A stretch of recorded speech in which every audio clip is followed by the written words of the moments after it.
Tu tires deuxième, troisième, mais pas plus. Après, si tu commences à tirer 4-5 avec autant de chevaux, t'es à 300 tout de suite. C'est hallucinant. Les routes sont pas faites pour. Oui, on est d'accord. Mais là, en gros, t'as un moteur, ça c'est vraiment le bloc 6 cylindres 2,5 litres qu'on voit tout le temps sur les E36, 323i, 325i, 328i. Ça marche. Donc là, c'est un 325 qui a eu piston bielle renforcé en H. Et puis après, t'as tout le kit admission avec le gros intercolleur qui est devant. Et puis au lieu d'avoir le collecteur d'échappement qui crache dans la ligne, là le collecteur d'échappement il crache ici, tu vois, il arrive là, il crache dans le turbo. Il alimente l'énorme hélice qui est là, qui elle repart dans la ligne d'échappement qui commence ici, puis jusqu'au coffre arrière.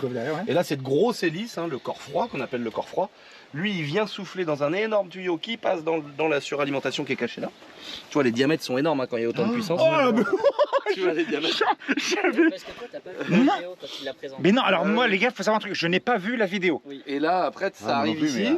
Et là, ça vient souffler de force dans le moteur. Donc là, tu as des systèmes de désuilage qui sont immenses avec des gros tuyaux, des bobines d'Audi R8, enfin voilà, c'est tout un système prépa. C'est une voiture de course. Ouais, c'est une voiture. C'est un moteur de course. Nous, on n'a aucun mérite. On a acheté la voiture et le moteur, c'était un moteur de voiture prépa qui faisait le championnat de drift. D'accord. Quand t'es dedans, tu sens que c'est plus normal. Ah oui, mais tu sens qu'il n'y a rien qui va, c'est pas normal. Non, mais après, par contre, le moteur, il est pas normal dans cette voiture-là, mais les freins et tout, comme tu l'as équipé, Je l'ai franchement. équipé pour qu'elle soit, soit cohérente. Ouais, parce que tu vois, la Golf, je trouve qu'elle est moins cohérente que celle-ci. Moi, j'ai fait les deux. La Golf, en fait, c'est une 4 roues motrice. Tu vois, c'est marrant parce que là, c'est un Propu. Ouais, j'aurais pensé que qui tient mieux la route. La Golf, c'est une 4 roues, mais vu que les roues elles font ça. Oui, c'est une Propu. Après, c'est des pneus hyper tendres qu'il y a derrière. Donc ça oui, j'ai vu. J'ai mis les mains suisses. T'as vu les pneus là, mon pote? Par contre, tu fais ça 3-4 fois, les pneus sont morts. C'est des pneus de piste, j'ai l'impression. C'est des pneus de drift. En fait, hallucinant. Non, mais la voiture, elle est conçue là pour. Je pense hallucinant. Elle est conçue pour se faire éclater sa grande. Bah là, non, mais la config, elle est. Et puis on reste sur une petite série 1 avec Pacem et tout, elle est mignonne quoi. Ah ouais, non, mais non, mais. Déjà, les freins, tout ça. Et visuellement parlant, c'est un slipper. Ah ouais, c'est un énorme slipper. C'est un énorme slipper parce que tu te dis. Il arrive, il a dit des petites jantes. Il y a un gars, il arrive en TX10. Mais tu le manges comme un kebab. Ah bah là, tu manges tout.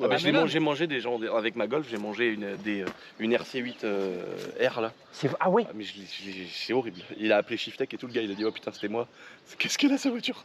Putain, mais non, mais c'est surtout que derrière tu te dis il a mis les petites jantes. Puis en plus derrière, t'as une tuyère. C'est vraiment peut-être pas de gros échappements. En fait, ça, c'est le délire de faire un. T'as juste une grosse. 530D. Oui, c'est ça. La ligne, elle est en tube tout le long, en énorme. Mais au lieu